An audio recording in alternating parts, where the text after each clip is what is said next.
Hello. Yes sir. Block diagram visual है, सबने draw किया है।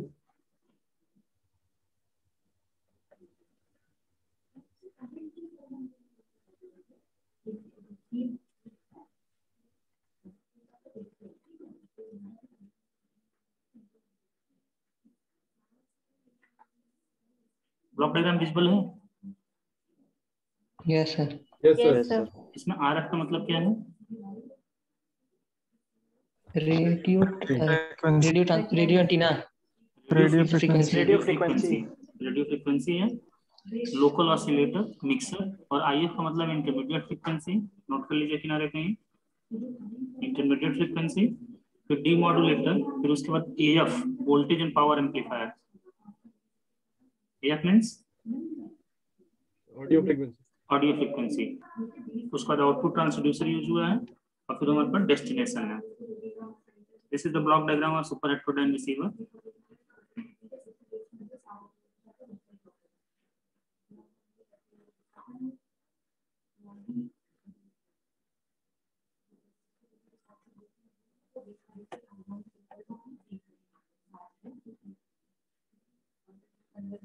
ब्राउजर बताइएगा।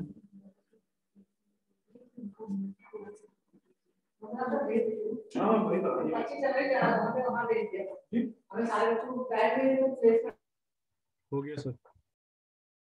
एक छोटा सा हेडिंग और डाल लीजिए, डेस्टिनेशन।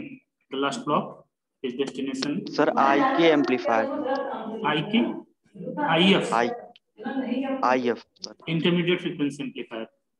इंटरमीडिएट फ्रीक्वेंसी मतलब जो सिग्नल हमने रिसीव किया है और लोकल ऑसिलेटर से कौन सिग्नल जनरेट किया गया है, दोनों को मिक्स करने से जो इंटरमीडिएट फ्रीक्वेंसी जनरेट हो रही है, उस इंटरमीडिएट फ्रीक्वेंसी को हम लोग एम्पलीफाई करते हैं। इसी वजह से उसको हम आई एफ एम्पलीफाई कर रहे हैं, इंटरमीडिएट फ्रीक्वेंसी।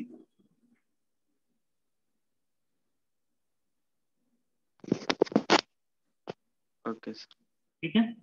अब अगला हेडिंग डाल लीजिए, डेस्टिनेशन। सर एएफ वाला एक और बार बताएं, एएफ वोल्टेज क्या है? डी मॉड्यूलेशन के बाद हमने कल बताया था, मैसेज सिग्नल को हम लोग बेसबैंड सिग्नल करते हैं, या मॉड्यूलेटिंग सिग्नल करते हैं, या ऑडियो फ्रीक्वेंसी करते हैं। कल बताया था। Yes sir. और कैरियर को क्या करते हैं? रेडियो फ्रीक्वेंसी करते हैं।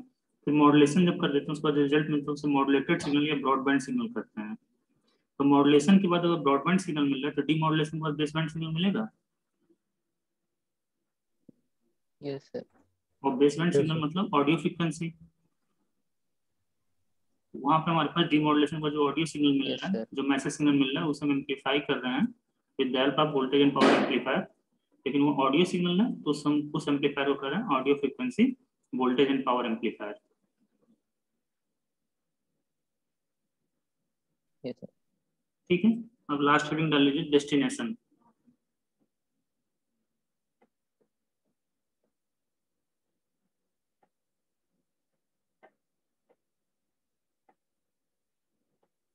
डेस्टिनेशन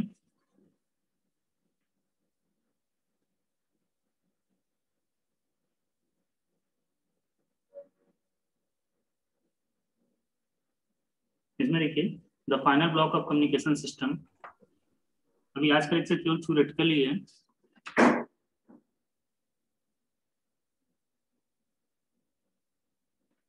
कल से हम लोग डेरिवेशन स्टार्ट करेंगे। हाँ, लिख रहे थे final block of the communication system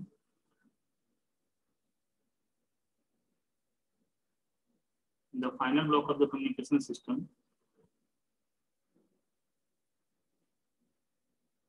is destination which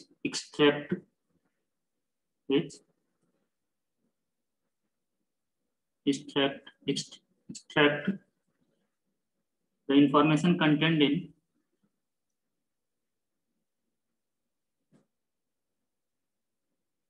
the received signal. The final block of the communication system is destination which extract the information contained in received signal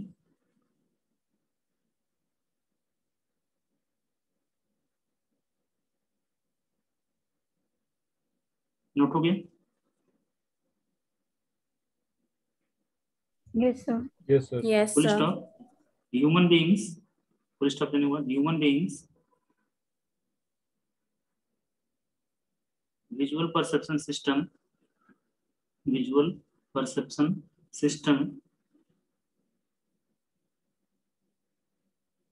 are speakers are example of destination. Human beings visual human perception beings के बाद comma visual perception system.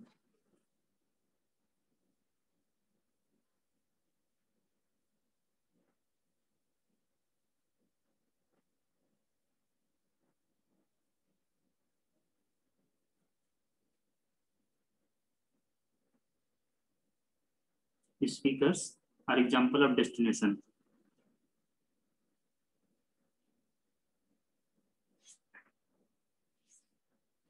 Note हो गया?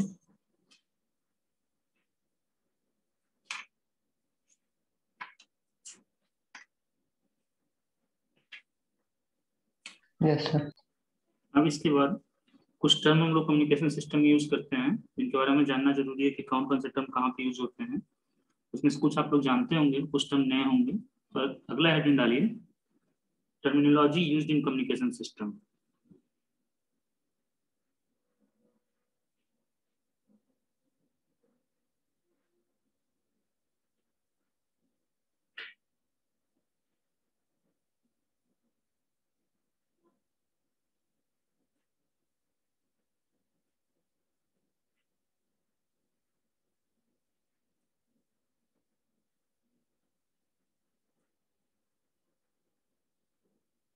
तो पूरे communication system में या फिर communication का जो प्रोसेस होता है उसमें कौन कौन से टर्म हम लोग यूज करते हैं और उनका क्या मतलब होता है ये हम लोग दिखेंगे इसमें। इसमें जो फर्स्ट टर्म जो सबसे सिंपल है दैट इज ए टाइम। या टाइम को कैसे डिफाइन कर सकते हैं हम लोग, सोचे हो? हेलो,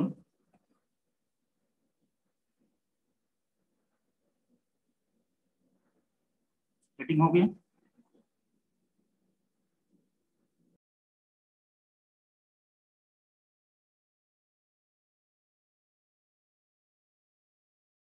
जो फर्स्ट हेडिंग इज टाइम, जल्दी थोड़ा नोट करते जाइएगा। It is the quantity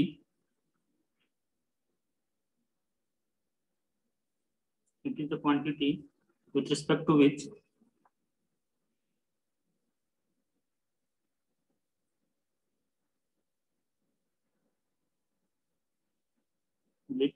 respect to which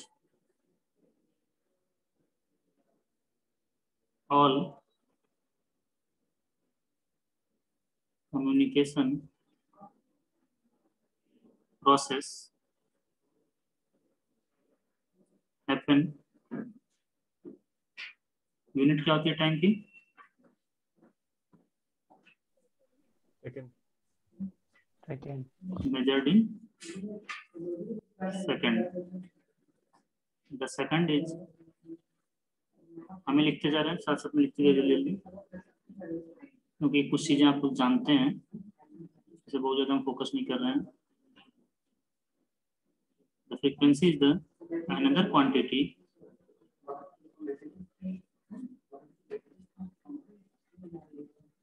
with respect to which and used to quantity used to differentiate or distinguished the different signal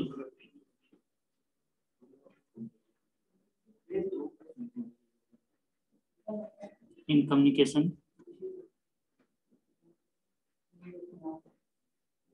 यह तो इसकी बेसिक डिफिनेशन हो गई।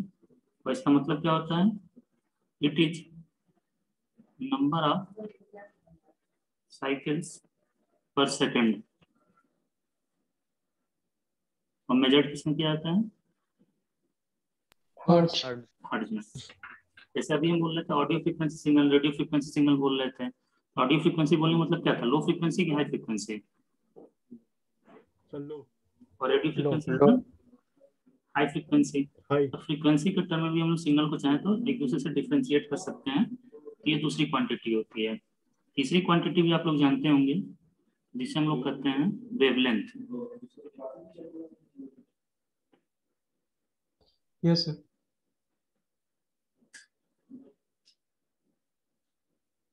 इसका डेफिनेशन क्या होता है कोई बताया था? So it is a distance between two adjacent troughs or या crest. Yes sir. सही है। या फिर ऐसे भी कर सकते हैं कि एक साइकिल में सिग्नल कितना डिस्टेंस ट्रेवल करता है एक टाइम पीरियड में। Yes sir. Distance travel yes by sir signal in one time period या वन साइकिल। और इसके फार्मूला क्या होता है? Lambda equal to C by F. Unit इसकी मीटर में होती है, डिस्टेंस है तो मीटर में ही होगा हम कह Yes सिस्टम sir. में। लेकिन जनरली आप जानते हो वेवलेंथ को हम लोग एंगस्ट्रॉम में या फिर नैनोमीटर में से मेजर करते हैं। Yes sir. Yes sir. अगला क्वांटिटी जो हम लोग को डिस्कस करना है दैट इज द फोर्थ जो टर्म डिस्कस करना है दैट इज कॉल्ड स्पेक्ट्रम।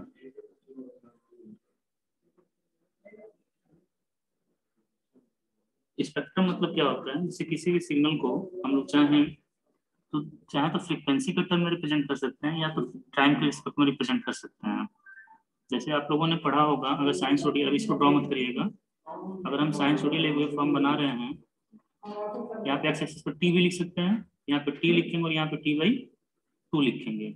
और इसी को अगर हम ओमेगा के टर्म में या थीटा के टर्म में कर दें तो थीटा के टर्म में ऐसे जब प्लॉट किया जाएगा तो यहाँ पे ओरिजिन और एक साइकिल पर यहाँ पे क्या लिखा जाएगा? पाई। 2 पाई। एक साइकिल के बाद 2 पाई और आधी साइकिल के पाई। बाद यस सर। 2 पाई। पाई। पाई। थीटा मतलब क्या होता है? ओमेगा टी ही तो होता है, और ओमेगा टी मतलब 2 पाई एफ टी लिख सकते हैं। Yes sir. तो हमारे पास चाहे तो हम सिग्नल को चाहे तो टाइम डोमेन में रिप्रेजेंट कर सकते हैं या तो फ्रीक्वेंसी डोमेन में रिप्रेजेंट कर सकते हैं। तो किसी भी सिग्नल का जो फ्रीक्वेंसी डोमेन रिप्रेजेंटेशन होता है उसे हम उसका स्पेक्ट्रम कहते हैं। यहाँ पे लिख लीजिएगा the frequency domain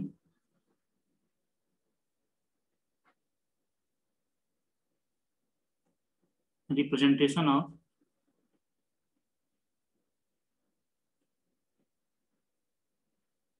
frequency domain representation of any signal is called frequency spectrum. It's frequency spectrum. The next quantity is bandwidth.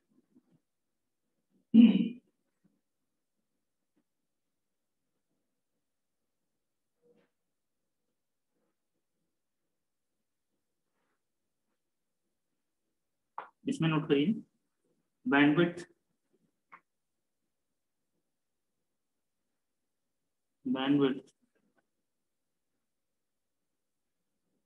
are more specifically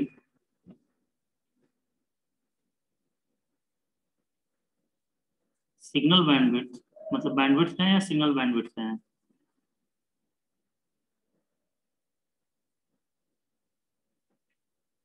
signal bandwidth is the range of frequency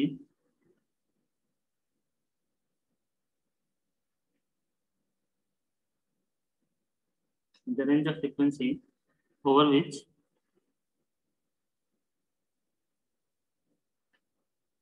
information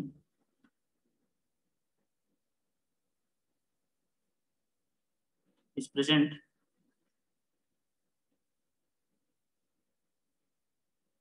in message signal.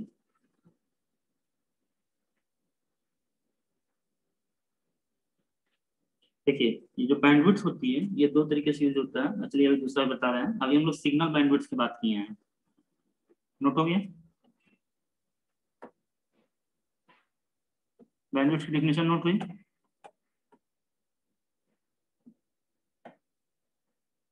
Hello? Yes sir. The next term we are going to discuss, अभी थोड़ा सा समझा रहे हैं इसको। जो अगला term हम लोग को डिस्कस करना है दैट इज चैनल बैंडविड्थ। अभी हम लोग कौन सी बैंडविड्थ डिस्कस किए हैं? Frequency band, signal bandwidth. अभी हम लोग क्या डिस्कस करने जा रहे हैं? Channel channel bandwidth. दोनों में अंतर थोड़ा सा है, इसमें नोट कर लीजिए। The range of frequencies required for transmission of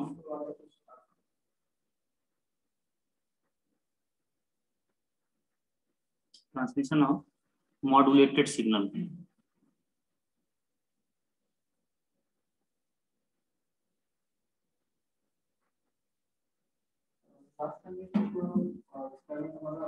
draw हो गया, मतलब नोट हो गया? नोट कर इसका मीनिंग समझा रहे हैं। Yes sir. जैसे मान लीजिए हम लोग रेडियो ट्रांसमिशन की बात कर रहे हैं, तो जो ऑडियो सिग्नल या जो स्पीच सिग्नल हमें ट्रांसमिट करना है, सपोज कर लीजिए कि उसकी फ्रीक्वेंसी रेंज 10 किलोहर्ट्ज है। यह हमारे पास कौन सा सिग्नल है? ऑडियो सिग्नल है या स्पीच सिग्नल है जिसे हमें ट्रांसमिट करना है। ये लॉन्ग डिस्टेंस ट्रेवल नहीं कर पा रहा था क्योंकि फ्रीक्वेंसी लो थी।